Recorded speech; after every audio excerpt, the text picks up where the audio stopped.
Donc, on va pouvoir passer vite fait sur le module des conventions de nommage. Donc, ça, c'est un petit module qui va être utilisé que ponctuellement, ce qui permet tout simplement de savoir si les conventions de nommage sont respectées ou pas avec un nom que vous auriez en tête. Donc, ça va permettre de valider le nom des variables à la 4P, puisque du coup, ça peut être potentiellement différentes fees, pour rappel. De valider le nom des modules de traitement, valider le nom des modules d'extraction de traits, etc. ou des différents champs qui composent ces différents noms-là. Donc, par exemple, encore une fois, on fait l'import classique, on importe l'objet convention de nommage dans le module convention de nommage.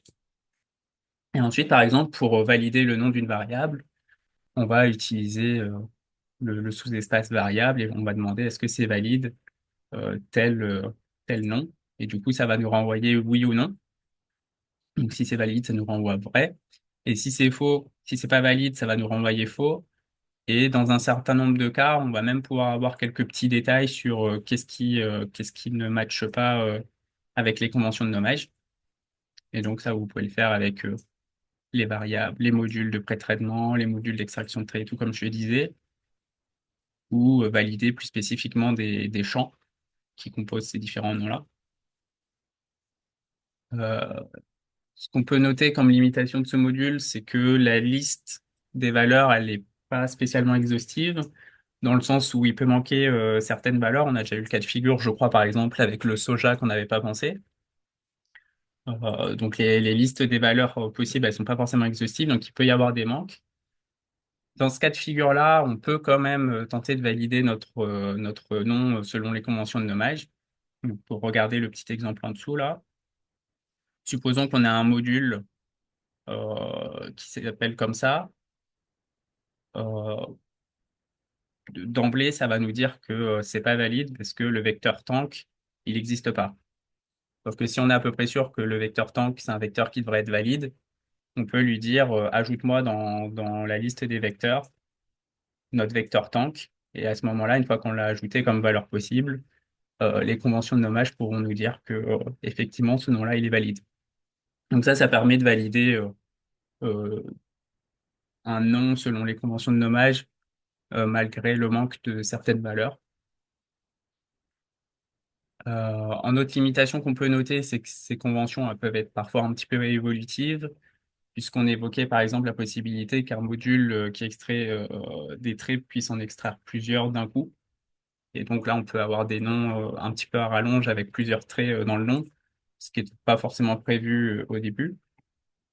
Et une autre limitation qu'on peut noter, c'est que les conventions qui sont décrites dans l'aide utilisateur euh, et les conventions qui sont dans le module Python, elles sont potentiellement déphasées puisque c'est deux dépôts différents. Donc, on peut avoir un peu un déphasage entre ce qui est dit d'un côté et ce qui est dit de l'autre. Corentin, justement, enfin un peu en rapport avec ça. Du coup, normalement, la bonne pratique serait que si jamais, par exemple, Tank n'existe pas dans le module naming convention de 4P, ce serait que la personne se la rajoute, mais aussi envoie un message à 4P pour que mettre à jour le module de Ouais, manière à le rendre compatible pour tout le monde, quoi. ouais, c'est ça le principe. Donc, par exemple, si on reprend l'exemple du tank, donc, il faudrait le rajouter à la fois dans la liste des vecteurs possibles dans le module naming convention, mais aussi le rajouter aussi dans la documentation de l'aide utilisateur de 4P. Il faut l'ajouter en réalité à deux endroits. On peut la visualiser, la liste des vecteurs, la liste des traits, la liste enfin, tous ces champs-là. La première réponse, c'est tu peux regarder dans les conventions de nommage sur l'aide utilisateur de 4P. Attends, je vais essayer de le prendre. Est-ce que vous voyez la page? Oui, Oui. Donc ici, c'est l'aide utilisateur de 4P où il y avait peut-être déjà été pour voir quelle tête vous deviez donner à vos données brutes pour les uploader sur 4P. Je pense que c'est le truc le plus populaire. Et en fait, tout en dessous, dans la catégorie autre, vous avez les conventions de nommage juste au-dessus de la FAQ. Et du coup, quand vous allez sur ces conventions de nommage, vous avez toutes les conventions en fait. Donc des variables, des modules, modules de pré-traitement, modules d'extraction de traits, etc. Et à chaque fois, vous avez comment faut les former, ces noms-là.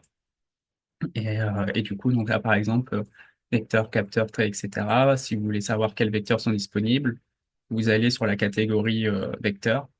Et du coup, normalement, ici, vous avez la liste des valeurs possibles.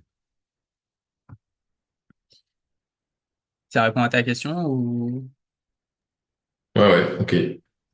Je comprenais pas bien dans la slide d'avant, il y a le cover fraction med ou cover fraction tout court. Je comprenais pas pourquoi il y en a un qui Ah sortait oui. false et l'autre.